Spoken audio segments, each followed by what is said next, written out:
Digitaalisella jalanjäljellä tarkoitetaan kaikkia näitä asioita, mitä me jätetään itsestämme internettiin. Jokainen kuva tai postaus tai kirjoitus johonkin mihin tahansa internetin palveluun on sitä niin kuin aktiivista digitaalista jalanjälkeä. Sitten kun näitä tietoja yhdistellään, niin siitä voidaan saada vielä arvokkaampaa tietoa aikaiseksi. Sen pienen tiedonpalasen yhdistämisen toiseen pienen tiedonpalaseen rakentaa lopulta sitten sen koko palapelin, jonka kautta saadaan ihmisestä vaikka mitä selviä.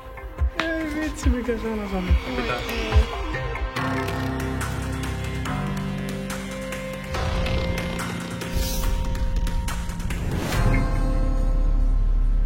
Siis Soikku on YouTubaaja, tekee paljon YouTube-videoita ja sitten on esimerkiksi Yle X:n tämmöisissä musiikkiohjelmissa mukana. Soikku antoi meille luvan hakkeroida häntä ja Soikkua kiinnosti, että saadaanko me jollain tavalla esimerkiksi hänen sometili haltuun. Jos se vaikka tykkää jostain tietystä jutusta, että jos sen ympärille rakentaisi sitten jonkun phishing-kamppiksen.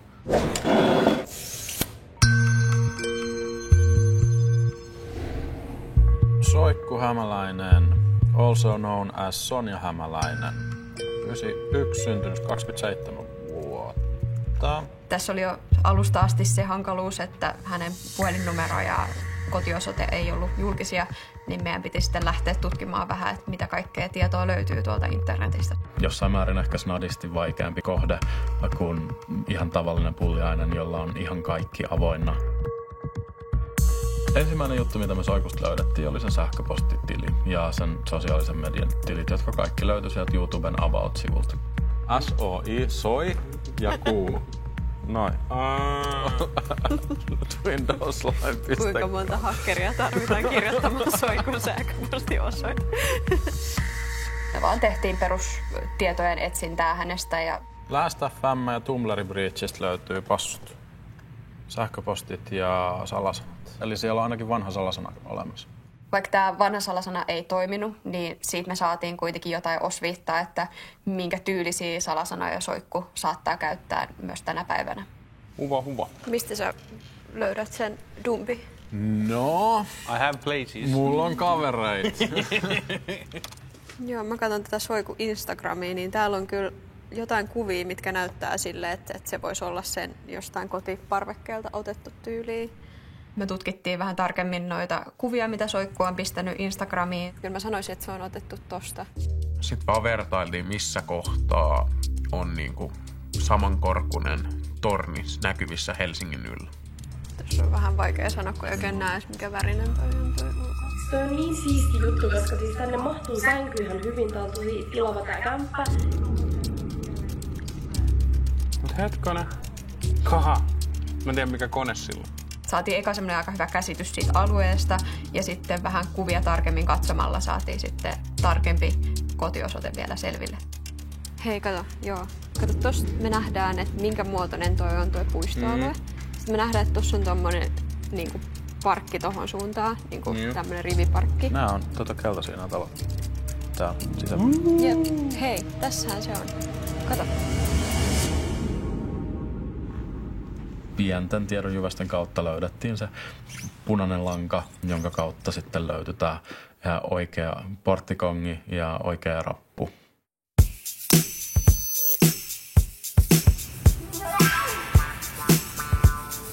Tässä se taitaa nyt olla. Ihan kaikkea ei pystynyt tekemään netistä käsin, niin me mentiin sitten ihan fyysisesti paikan päälle katsoa, että onko tää nyt varmasti oikea osoite. Toi on ihan sama partti kuin siinä Insta-kuvassa. Kannataanko vähän aikaa ja katsotaan, että päästäänkö sisään. Kato! Moro! Yllättävän iisisti, et ole pitkään venää. Veikkaa, että se on toisen rappukäytön. Täällä on vaan jotain roskiksi. Mut pimeät näyttää. Soikku ei ollut tällä kertaa himassa, mutta sillä nyt ei varsinaisesti ollut merkitystä, kun meillä oli tarkoitus joka tapauksessa jatkaa sitten sinne puhelinnumeron kimppuun. Kello on kyllä sen verran, että sulla on varmaan ruoka-aika. Mulla on kyllä ruoka-aika. Seuraava vaihe oli sitten tämän luottamussuhteen rakentaminen. Voitaisiin tehdä joku tämmöisen sosiaalisen median profiili esimerkiksi ja käyttää sitä tämmöisessä kalasteluhyökkäyksessä siinä niinku apuna. Me saatiin selville, että Soikku käyttää LinkedInia ja luotiin tämmöinen henkilö, joka on sitten töissä Ylellä. Stock images, smiling woman. Tää on mun mielestä toimiva. LinkedIn on siitä hyvä, että aika moni hyväksyy kontakteiksi ihmisiä, ketä ne ei ole koskaan tavannut. Tämmöisen valeprofiilin lisääminen kaveriksi saattaa vaikuttaa aika viattomalta, mutta tämmöisessä tilanteessa tämä valeprofiilin tekijä sit saattaa päästä paljon laajemmin käsiksi tietoihin susta ja sun kavereista. Apua! Oi! Ja sit jätät sen. Oi! Oi! Oi, mitä? Menikö se siihen? No meillä on nyt täällä 126 connectionia. Feikki ihmiselle se aika hyvin kyllä. Enemmän kavereita kuin mulla. Niin. Lähestyttiin Soikkuu sit Heidi Virtasena, käytännössä Ylellä toimiva kollega. Me ollaan Ylellä tekemässä uutta sarjaa ja haluttaisiin mukaan nimekkäitä somepersoonia. Yleisellä tasolla teemana olisi skifi kautta retrohommat. Soikku selkeästi luotti tähän valeprofiiliin, kun siellä oli yhteisiä kollegoita. Nämä Soikku on vastannut meille. Okei. Lisättiin Soikku. Kiinnostaa. Moikka. Kuulostaa mielenkiintoiselta. Mihin sähköpostiin laitoit? Ei ainakaan huomannut viestiä. Meillä ei ole sen Gmail-mailia ollut aikaisemmin. Eli toi on varmaan sen uusi mail. Tämmöiset ihmisiin kohdistetut hyökkäykset, ne ei välttämättä ole mitään hirveän superteknisiä. Et niissä se mielenkiintoisin osuus on se, miten se luottamussuhde luodaan tämän henkilön kanssa ja miten sä uskottelet tälle henkilölle, että sä oot se, kuka sä väität olevasi. Kiva kuulla, että haluat olla mukana. Voisin antaa sun puhelinnumeron ohjelman tuottajalle, joka voisi olla sinun yhteydessä. Olisiko meillä jotain muita ideoita tuohon phishingiin kanssa, että mitä me voitaisiin tehdä? Gmail phishing-saitti olisi varmaan se. Toimivi. Niin. Voisi pistää vaikka siihen saatteeksi, että sulla on ollut jotain kummallista aktiviteettia sun tunnuksella, että käy kirjautumassa ja katsomassa, että kaikki on ok. Me luotiin sitten tämmönen Gmail-tilin näköinen fissaussivusto. Mihin me pyrittiin saamaan sitten Soikku houkuteltua, että saataisiin sitä kautta sitten Soikun käyttäjätunnus ja salasana haltuun.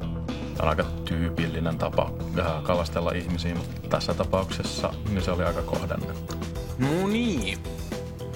Mä sain tän saitin nyt tehtyä silleen. Pitäisiköhän tohon laittaa tosiaan se Soikun kuva? Niin tähän. Niin. Siihen voisi kyllä.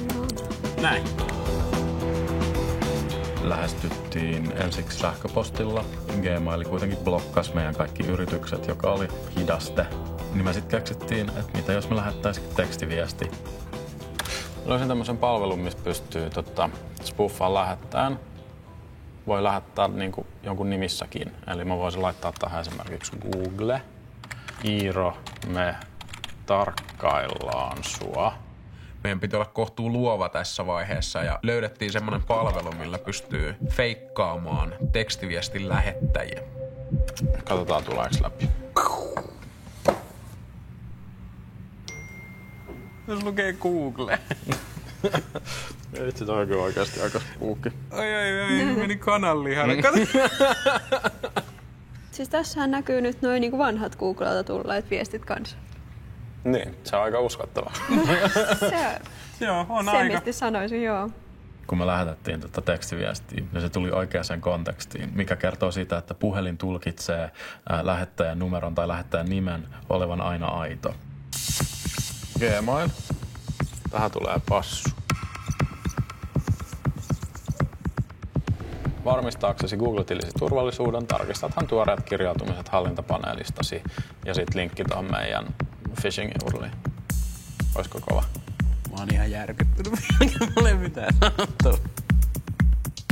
Päätettiin vielä lähettää sähköpostia Heidi Virtasen nimissä ja meillä oli siinä tämmöinen haittaohjelma, mikä oli tämmöisen PDF-tiedostoa naamioitu, että sitten kun sen PDF-tiedoston avaa, niin sitten se ajaa tämmöisen haittaohjelman siellä koneella. Tästä niinku toimii kaikki. Tää on niinku yksi paketti. Sitten se heitetään. Nyt sitten tää olisi ihan täydellinen. Täydellistä. Mind blown. Mind blown. Eli laitetaan Soikulle, eiks niin?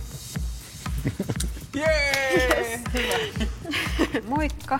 Tässä sulle lisätietoja ohjelmahankkeesta. Tuottaja soittelee sulla tuossa hetken päässä.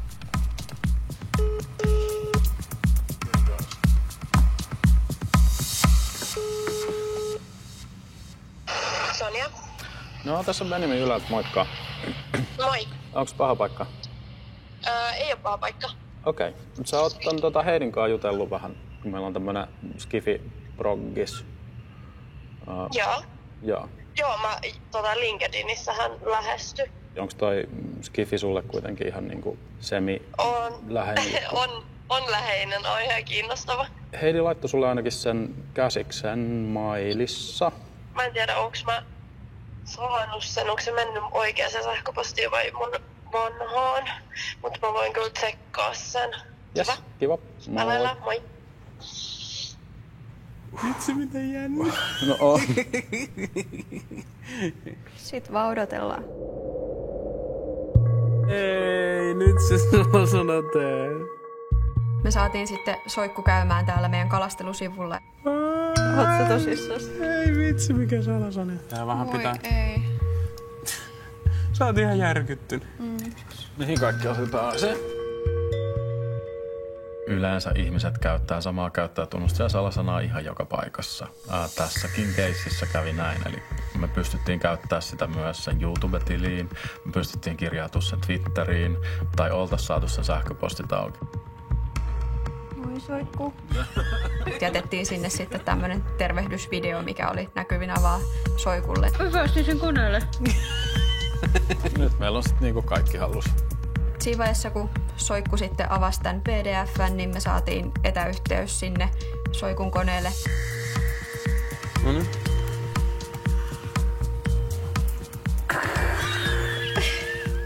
Siinä vaiheessa meillä oli sitten koko kone hallussa, kaikki sosiaalisen median tilit hallussa, puhelinnumero hallussa, kotiosoite hallussa ja käytännössä me oltaisiin voitu esiintyä Soikkuna ihan mihin suuntaan vaan.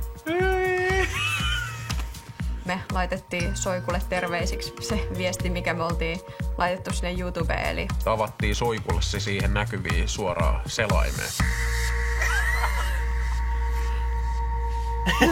siellä se katsoo meitä.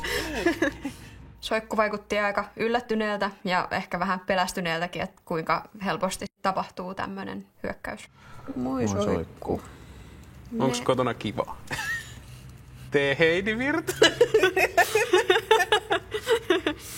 Heidi Virtanen plus muut. Ai.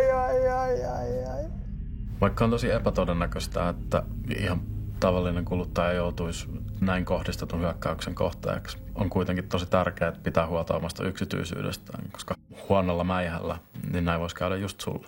Kaikki saatiin. Kaikki saatiin. Mut hei, pitää varmaan infoa Soikulle, että saatiin kaikki. Ja... Oi, anteeksi. Jee. No niin. Oi veljes. Ihan ekana mä laitan kyllä jonkun tarran siihen mun webbikameraan, koska mä en halua, että kukaan tarkkailee mua mistään. Ja toiseksi mä mietin kyllä, että kuka muhun ottaa yhteyttä. Vähän sille osaa kyseenalaistaa enemmän ehkä.